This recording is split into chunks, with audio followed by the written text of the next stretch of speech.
Hello and welcome to Coffee with Candice. I'm your host, Candice Mama.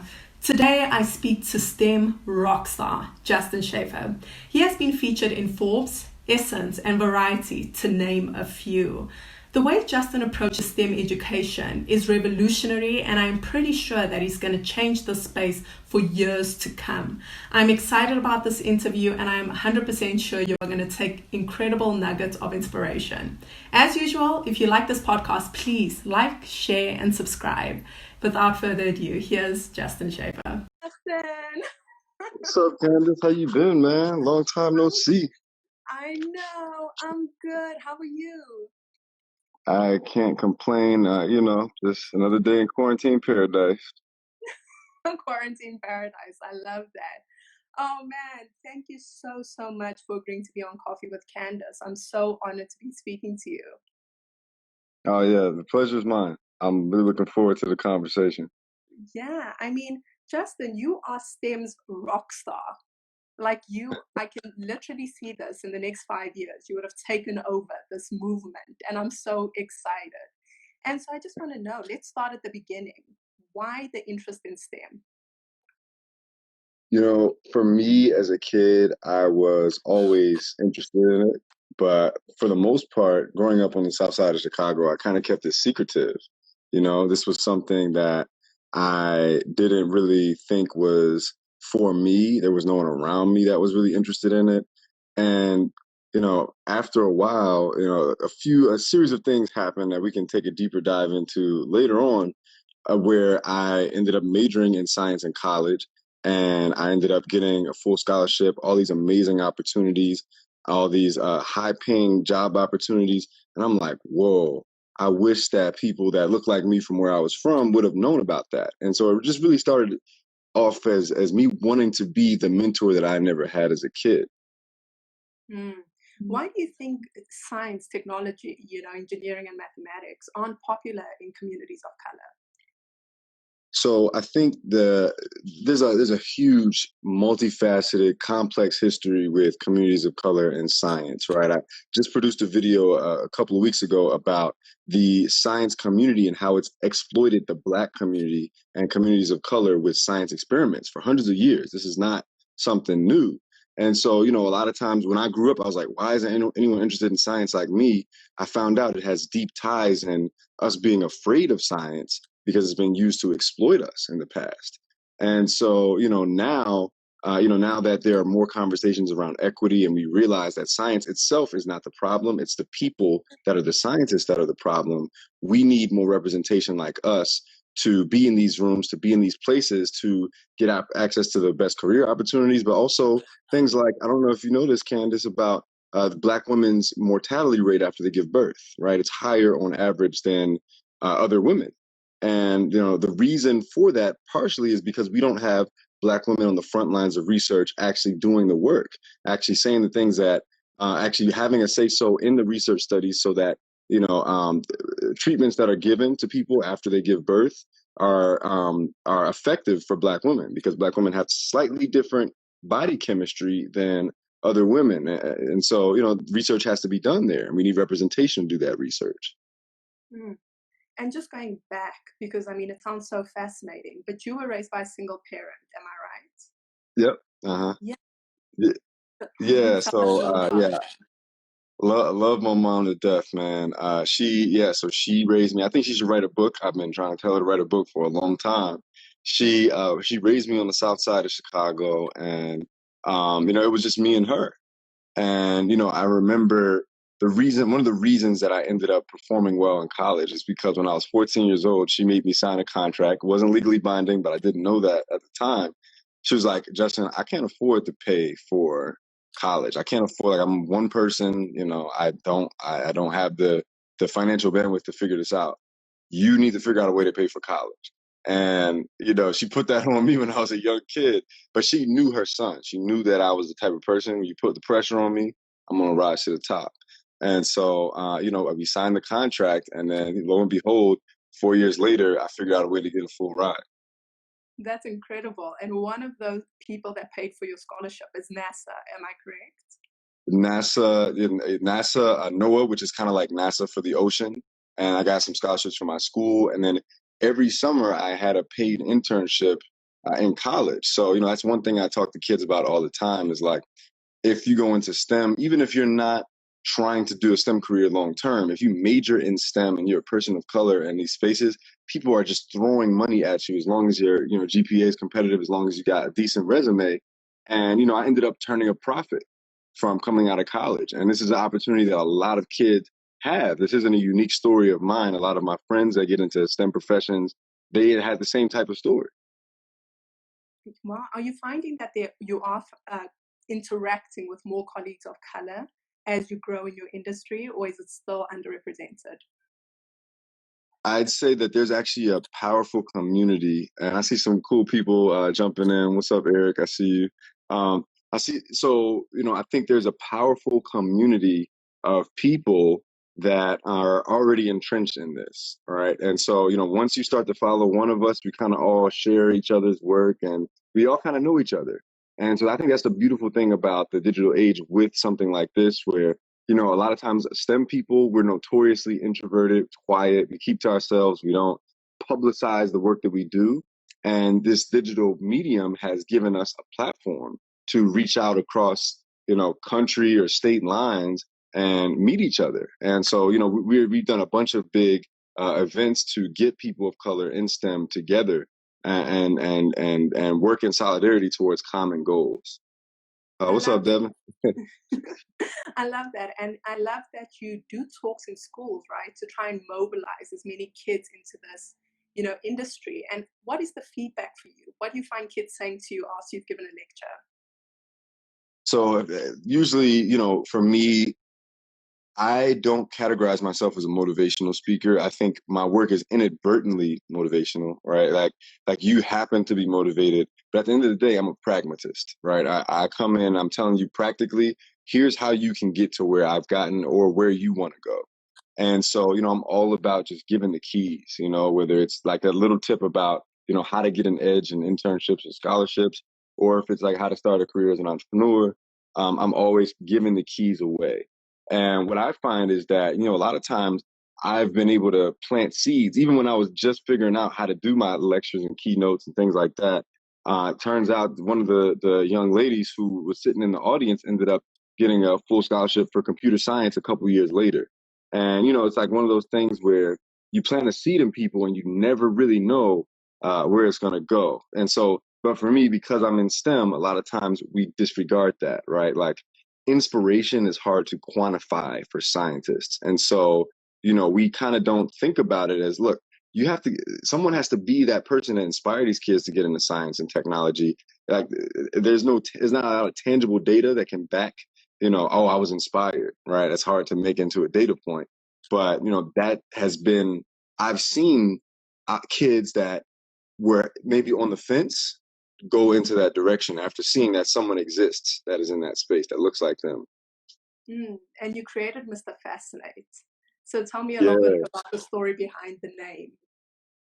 So, I realized that a lot of people, and I started just, exclusively focusing on people of color, and my brain has gotten a lot more diverse. But I noticed that people have what I call PTSD with science, which is poor teaching of science disorder, where basically they've experienced so much negativity. They've been beat over the head with information that's not engaging to them, that's not fascinating to them. And so as soon as they hear STEM or science, they're kind of like, let me stay away from this guy or this subject because it's probably boring. And so I was like, let me flip this whole thing on its head and let me just be fascinating. I was like, well, what if I turn myself into Mr. Fascinate? And I mean, I'm walking through this simply, like it was definitely a series of trial and error and a bunch of other ugly names, failed experiments. And then Mr. Fascinate was the one that kind of rolled off the tongue, it caught on. And the kids vibe with it. It's memorable. It's easy to remember. So yeah, that's the one I ended up rolling with. And he's quite a superhero. Like I was watching some of the animated cartoons, and I mean, it is you, of course. Like I can see it's you, but he's very like superhero in his demeanor. Was that intentional?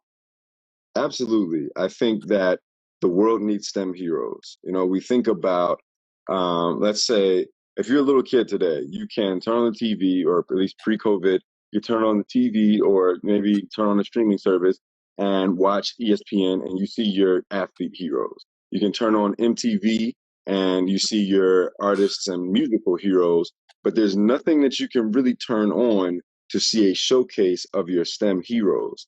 And so with Mr. Fascinate, with Fascinate, the company I started, we are trying to collectively build the ESPN for STEM. You know, what is it that is going to inspire people at scale to pursue these kind of careers? And part of it is excitement. You got to show people, yo, this is so dope that, like, you know, this is something you should be a part of. Like, you're missing out, you know? And a lot of times us, like I said, us STEM people, we don't do that self-promotional work. And so that's, you know, that's the place I found myself in. And I love it because you are right. It's, you know, especially when you think of science, technology, engineering, or maths, you associate a certain type of person to it. And, you know, I love Bill Nye, but that's who I see in my head. I don't see a Justin Shaifer in my head, you know? So when Yeah. kids don't know you and you step in and they say, oh, he's going to be speaking about STEM, do you find that some of the kids are shocked or confused? They're like, what the hell is going on here? Who is this guy? 100%. And I think, you know, so I've met Bill Nye a couple times. He's a great guy. He's a funny guy. I think he does represent the old school archetype, the old school paradigm of what a STEM professional, what a scientist looks like. And it's time for new representation. And that's not just me. That's women too. That's other people of color. But when I step in the room and I start freestyling, you know, I start freestyle rapping and they're like, wait a minute, is this guy a rapper or a scientist? No, I can do both. You know, I grew up in this culture, but then I got into a STEM career. And so, you know, that's something that, you know, a lot of kids have never seen before. And just you know, for me, the goal is not always to beat kids over the head. Like, you should pursue STEM careers because those are the careers of the future. Like, kids don't care about that. That message doesn't work with kids. Like, that's irrelevant to them right now. What's relevant to them is like, yo, this dude is cool. He's fly. He's dope. I kind of want to be around him. Oh, he's a scientist too? Maybe I should consider being a scientist because I guess scientists can be this type of person. And so that's, you know, that's the vibe that I try to create with in-person stuff, with online stuff, anything that I do. And you know, sometimes it's that simple. It's not rocket science. Like, just be relatable and people will want to do what you do. Absolutely. And I think it feeds into what you're trying to create when you say you're trying to build the ESPN of, you know, STEM.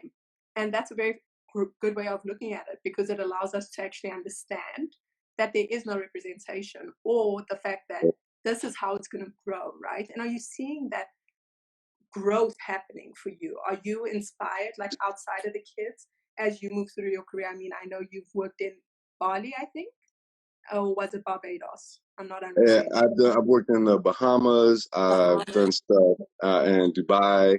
Yeah, I mean, you know, from what I didn't realize when I first started this work, because like I said, I focused on the problem that I wanted to solve for a kid like me, and I realized that that was a problem that the whole world has. You know, everyone there's a huge percentage of the world that isn't a white male that feels left out. They feel like maybe STEM isn't for them, and I realized that, you know. Partially because I might have this racially ambiguous kind of look. I can pretty much go anywhere and they'll think I, like, maybe could be one of them. and That's very and true. it helps. It helps out.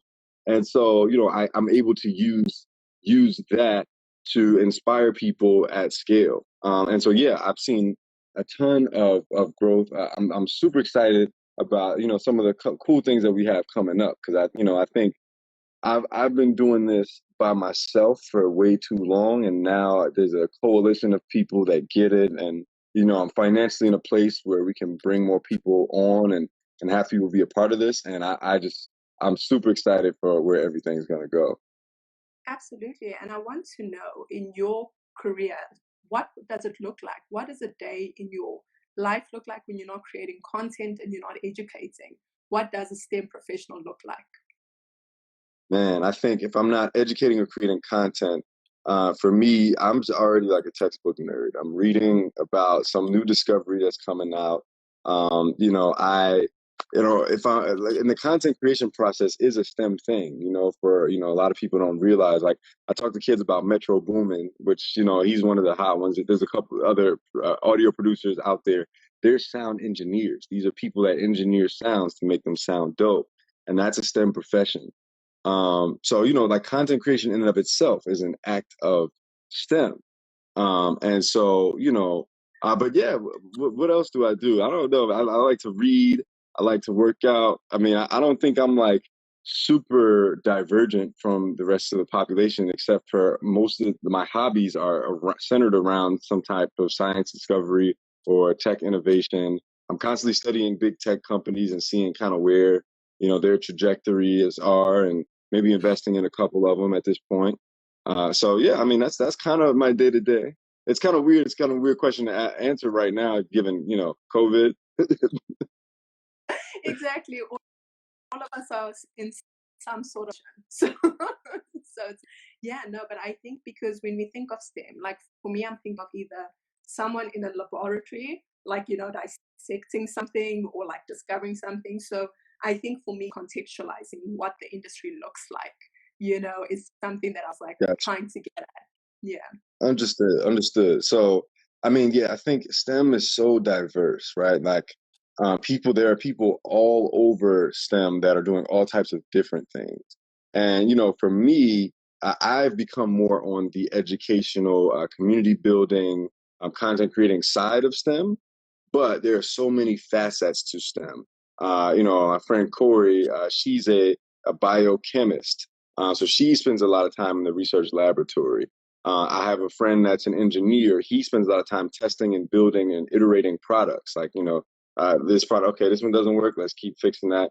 I have another friend, Lenora. She's a software engineer, a former UX designer. She builds apps for people. So this experience that we're having, this live Instagram experience, someone who understands psychology and also technology and also art had to build this thing in a way that's aesthetically pleasing to us and intuitively easy for us to navigate. And so, these people are doing all types of different things. They're in laboratories, they're sitting behind computers, they're in like test benches where they're like building and hammering and working on products, or they even mathematicians that are working on math algorithms and theorems. For people, I know a lot of young ladies are interested in building hair products. We've done some programs where we work on hair products. There are chemists at L'Oreal making $400,000 a year to test new hair products to make sure that the hair products they're making are staying consistent, that it's perfect concentrations of chemicals. So it's so broad and diverse. And, that's actually one of the things I want to do in an upcoming series that we're working on is really get in the weeds with like, what is STEM, and, what are all the things that you guys think are cool, like sneakers and gym shoes, and then what's the STEM into that, right? Because all these things have a component of testing and research involved. And there's a STEM person with a STEM degree that's usually in that position and doing that research. Wow, I mean, I've learned a lot because I didn't even consider these different industries and facets that someone in STEM could go into. And so, what keeps you motivated, Justin? I mean, it's one thing to look at someone from the outside and be like, he's doing amazing, and he's doing all these things. But you're an entrepreneur, you're an educator, and it can be isolating. So, I want to know, how do you stay motivated? Man, I think there's a couple things, right? So I think pre-COVID, I had a lot of in-person interactions with kids. I would speak to tens of thousands of kids, on a monthly basis. And so that was a big fuel to my fire. And, to be quite honest with you, when COVID hit, like that was a huge thing that was just immediately, the rug was immediately pulled from under me. And so, I had to figure out like, how do I stay motivated? This is a completely new atmosphere. And I've realized that, on digital, and I think this is the truth for all of us, people are still watching. The people haven't gone anywhere. They just are now watching you on virtual platforms. And, for me, what motivates me is that, like I could be the person that inspires the kid that creates a cure for cancer, right? That kid didn't think he might have been interested in STEM. He might have been a bright kid, but was going to go into finance or I don't know, something that he saw in front of him.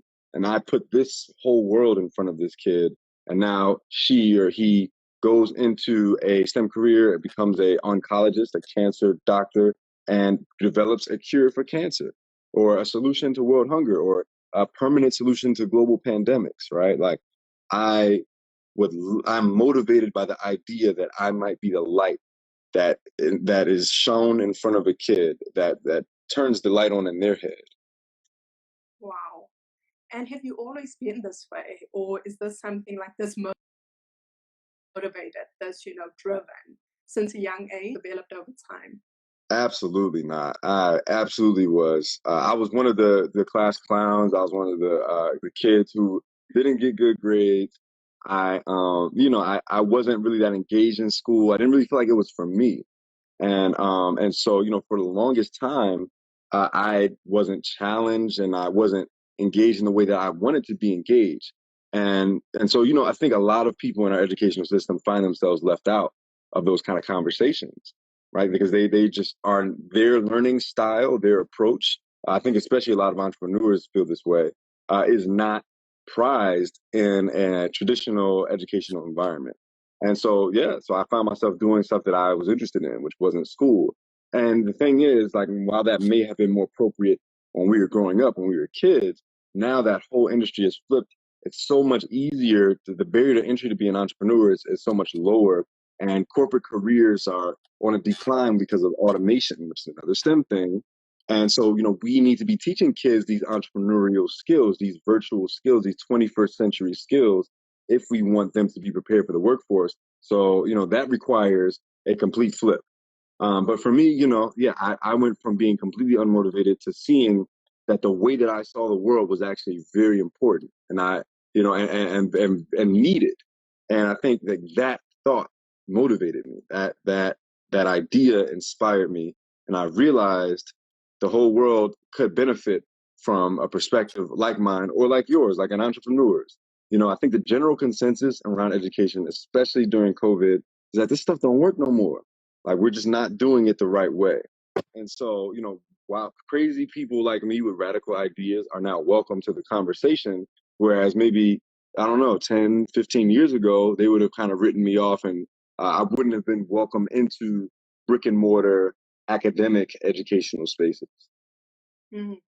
And how would you, if someone brought you in and said, Justin, this education system is messed and we need to change it? What are a couple of things that you would do to restructure it? So one of the things that I super duper praise and I advocate for education all over the world now is a toolkit centered around personal branding and digital marketing, right? And I think, as adults, as entrepreneurs, we all clearly, vividly see the importance of that. I think even kids now, with their heroes and their idols being Instagram and YouTube influencers, they see it too. But I argue that a baseline skill set that every kid needs to have in school today is how to personally brand yourself, how to create content online to get yourself in front of the right people, and how to reach out to people of influence that can affect your outcome, your opportunities, right? That is an essential skill set that is needed by kids everywhere now to function. We all Google search everybody, right? Before you walk in an interview, before you have a conversation with someone, after you have a conversation with someone, you go and look them up. And if you don't have any info, I mean, it's just real, right? And if you don't have any info on these people, if there's no info out there on you, then you're putting yourself at a disadvantage. And so, that's what I'm trying to get schools to understand. Actually, right before COVID, I was working on a contract with New York City's Department of Education to implement a personal branding, digital marketing curriculum in tandem with what else is going on at schools for 500 schools. So, hopefully that's something that comes into development. But that with so a lot and again, I think in the context of STEM, right? Again, a lot of us are quiet. We're low key. It's not all of us, but we keep to ourselves. And if we use the skills that we have in laboratories and building apps, and then we add that component, right? That ability to get yourself in front of exactly the right person that can put you on, then that will take you to the next level. It's certainly taking me to the next level. And it's the reason why I've been able to do things I do, is because I took the time to learn those skills that weren't taught to me in school. Yeah, I mean, you are actually quite a master at personal branding. Firstly, I think Mr. Fascinate stands out in one's mind. When you've seen the cartoon, it kind of sticks with you, which is fantastic. And I mean, you've been featured by Forbes, Variety, Essence magazine. you've done TEDx, you've traveled the world. So your brand is really efficient and it's working really well. What is the one big branding mistake you find people making? I think I want to say like inauthenticity, like trying too hard. So, if you're going to, like, for me, my brand doesn't really feel like, all right, I have this persona, like how am I going to act today? It's like this is mostly just me, and I've kind of maybe reconfigured a couple things, and yeah, now it's palatable and it's scalable and it's simple. Um, so I want to give you two. I would say, be yourself. But and I just had a great conversation about this. I'm more than Mr. Fascinate. Justin Shaifer is more than Mr. Fascinate. There's other facets to me, but if I want to create a compelling brand, you have to keep it simple. You almost want to tell a singular narrative when it comes to personal branding. You don't want to be all over the place and doing all these different things if you're trying to achieve a goal with a brand, right? Yeah, and so the cool thing for me about STEM is that I'm all over the place, but like everything I do can fit into that umbrella of STEM. And so, I'm still able to tell this singular narrative. But that's a really important thing when it comes to, if you want to create something that people don't forget. Mm. A single narrative, that is so important. I think both of those are actually very important.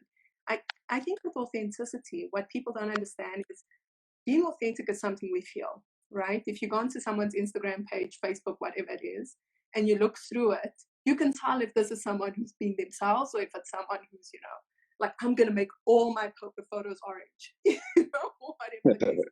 No shade, no judgment. But, so it is something I completely understand. And you've been awarded the LinkedIn Top Voice in Tech. What does that mean and what does that entail? So that was I actually didn't see that one coming from a mile away. But LinkedIn actually reached out to me. And what they had told me was that according to their algorithm, I was one of the top creators on their platform. Like I had the biggest reach for keywords around technology. And so, I did, like, I wasn't trying to do that. I just was using LinkedIn the way a lot of people use Instagram as a content creation platform. And, if there's entrepreneurs listening, I think LinkedIn is one of the most powerful B2B, business to business marketing tools out there. Much more powerful than Instagram, because a lot of times what you're doing on here is you're attracting friends and fans of your work. And that's great. It's great to have people that love what you do, that inspire you, that share passion. But the businesses, the decision makers, the gatekeepers are often on LinkedIn, and there's not a lot of people creating content on there right now. And so I was finding myself, the post that I would put on Instagram would get 10,000 views, and it would get 100,000 views on LinkedIn, literally copied and pasted. And so I actually did a webinar on this a few months ago, like how I'm using LinkedIn to get ahead of the game. But anyone that's not using LinkedIn, I think any industry at this point, I used to say it depends on your industry. You should maybe or maybe not should be using LinkedIn. I think anyone in any industry who's not leveraging LinkedIn or creating content on LinkedIn, at least copy pasting their Instagram content on LinkedIn, is in some way missing out. They're not getting all the opportunities that they could be getting, because it's the average user's salary on LinkedIn, according to survey data, is $50,000. Right? These are not broke people. These are people with money that can support what you do. So if you're an entrepreneur and you haven't been using it, you gotta consider that one for sure.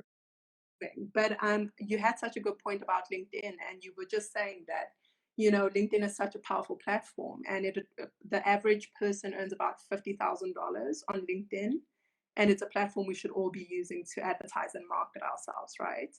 And so I want to know from you, when did your career really start or really take off, in your opinion? I would say and I think um, with social media, right? I had a number of things go like semi-viral on social media, but I don't really think it did a lot for me, to be honest with you.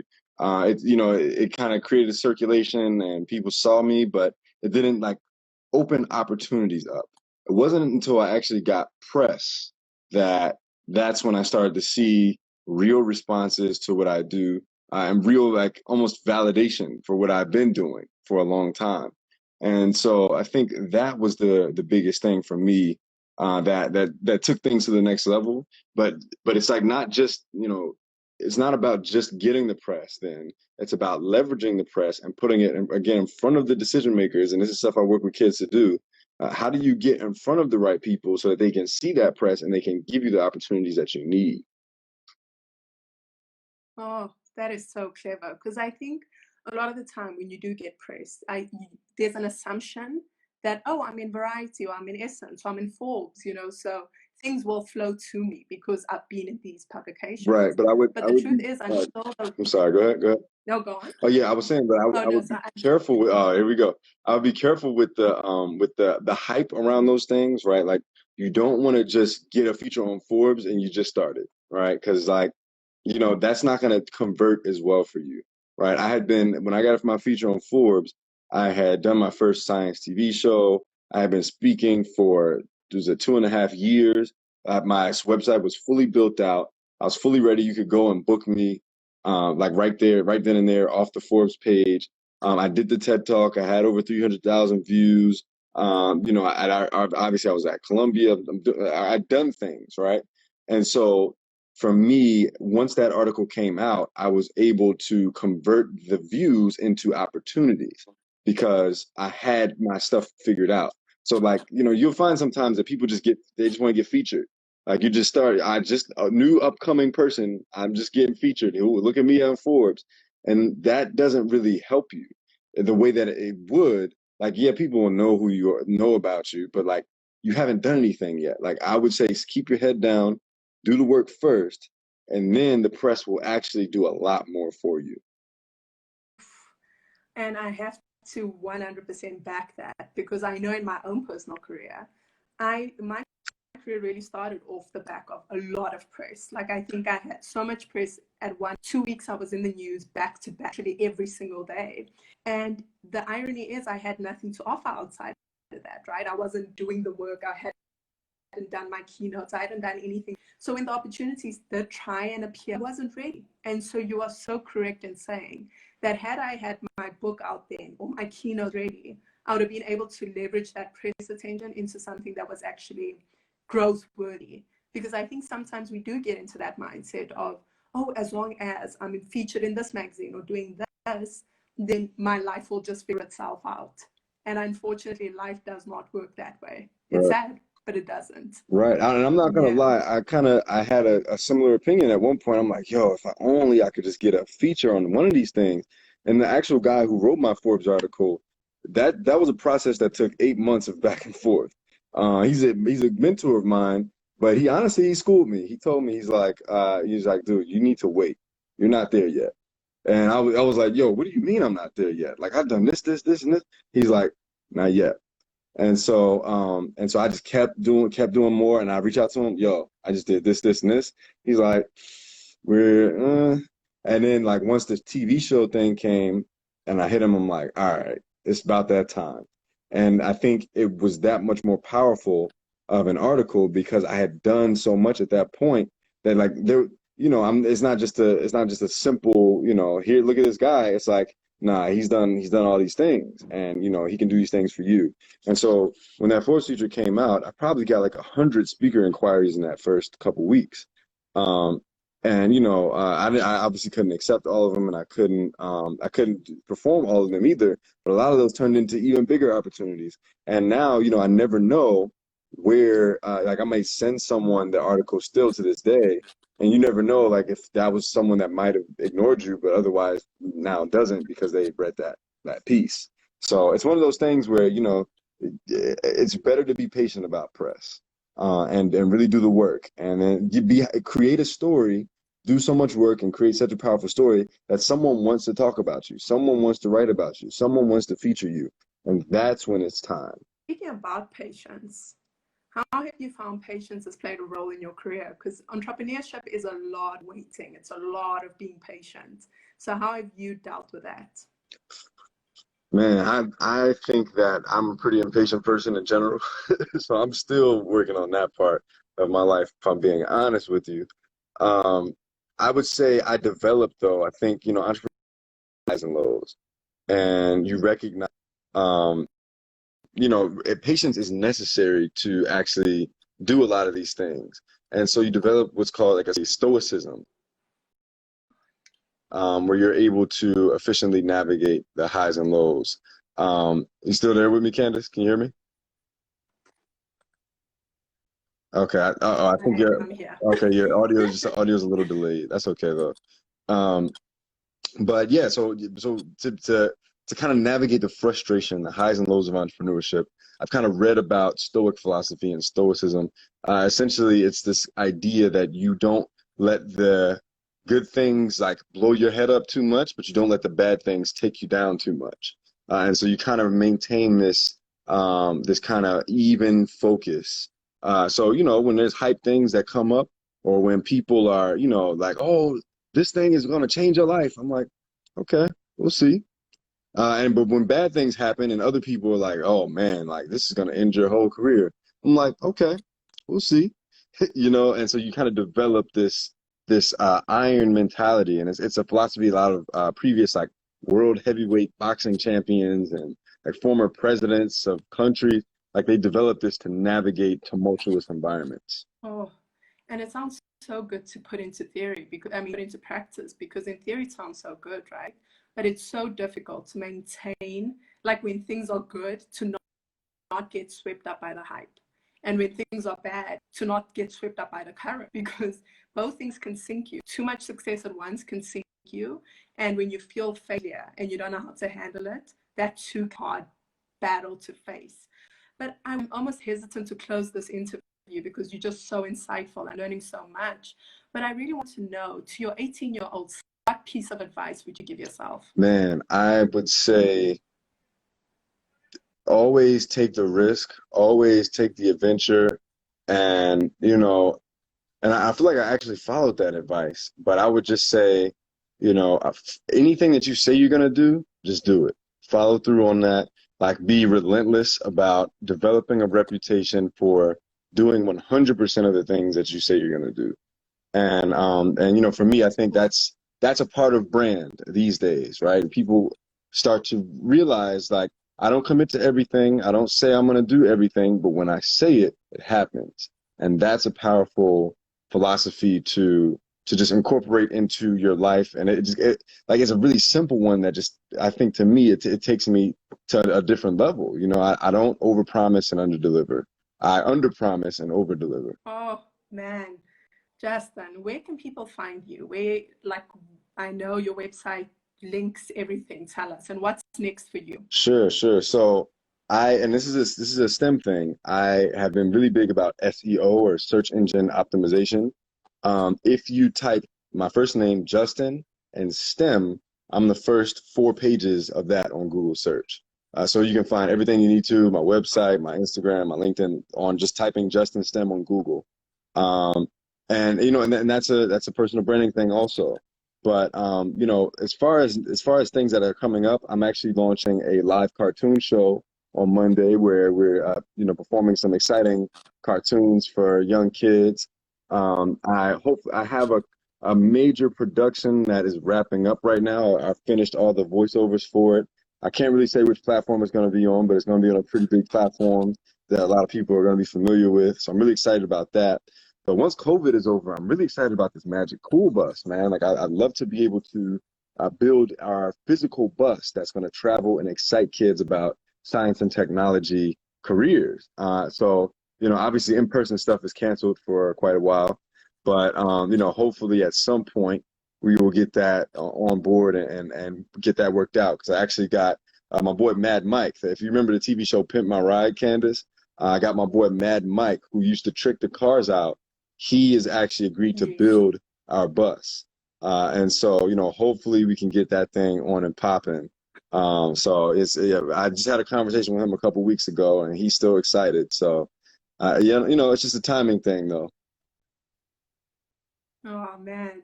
Justin, I've had a request that you should freestyle our way out of this interview. Would you be up for that? Do you have any Freestyle, bars? dang, y'all put me on the spot, huh? Freestyle at the end of the interview. Let's see. Hmm. Okay, let's see. Um, all right, I'm just going. I guess it's got to be a cappella because it would be hard for us to sync up. I know Candice, you probably beatbox, but it would be hard for us to sync it up. So, all right, I'm killing the game. I'm killing it in STEM. I'm always reaching voices. I'm reaching out to them, the scientists, the engineers, the people in technology. I got these bars, call it Justinology. I'm teaching my own subject, teaching my own class. Ain't nobody gonna ever get a pass because it's hard. It's difficult. I work to the fullest. I grind every day and I'm the coolest, Mr. Fascinate. Boom.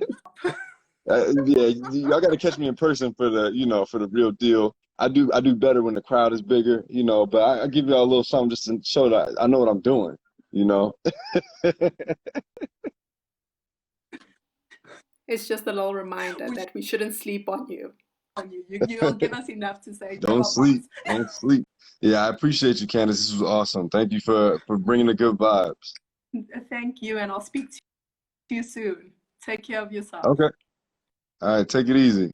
I know there was some slight technical issues in this one, but I still loved spending time with Justin. I learned so much, and what stood out for me was always do what you say you're going to do. Be a person of your word. I absolutely love that. So, like I said in the beginning of the podcast, if you have liked this podcast, please like, share, subscribe so more people will find us. I look forward to bringing you my next guest.